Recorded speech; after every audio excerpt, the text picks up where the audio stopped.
नमस्कार दोस्तों।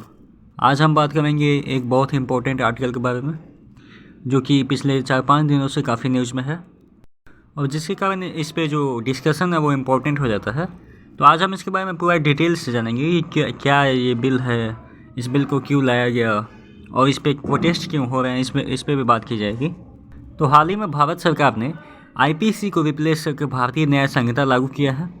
इसके अंतर्गत अगर हिट एंड रन का कोई केस होता है तो उस केस में ट्रक ड्राइवर को 10 साल की सज़ा और 7 लाख का जुर्माना देना होगा, जिसको लेकर ट्रक ड्राइवर्स जो हैं वो प्रोटेस्ट कर रहे हैं। और कहीं ना कहीं यही कारण है कि जितने भी ट्रक ड्राइवर्स हैं वो सब प्रोटेस्ट कर रहे हैं। और इसके पीछे रीज़न ये है कि उनका कहना है कि हमारी जो सैलरी होती है वो लगभग 7-8 हज़ार या अप्रॉक्सीमेटली 10 हज़ार के करीब होती है। और अगर गलती से भी किसी को लग जाती है तो ये 10 लाख का जो जुर्माना है या 7 लाख का जो जुर्माना है और 10 साल की जेल है वो हम कैसे कर पाएंगे। और इसी को लेकर वो सभी ट्रक ड्राइवर प्रोटेस्ट कर रहे हैं।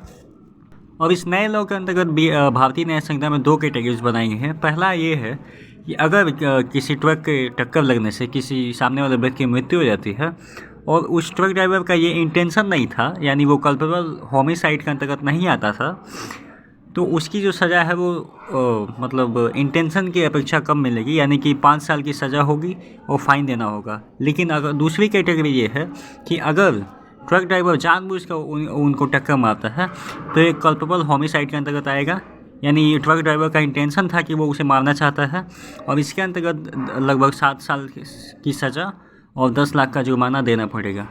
अगर वो ड्राइवर एक्सीडेंट करने के बाद न तो पुलिस को इन्फॉर्म करता है न ही मजिस्ट्रेट को इन्फॉर्म करता है तो उसे 10 साल की सज़ा और फाइन भी देना होगा।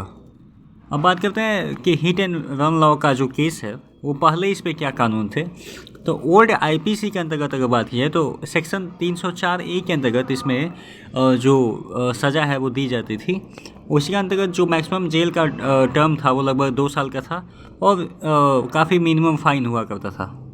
और हिट एंड रन लॉ के जितने भी केसेस थे वो पुराने IPC के द्वारा सेक्शन 304A में कवर किए जाते थे।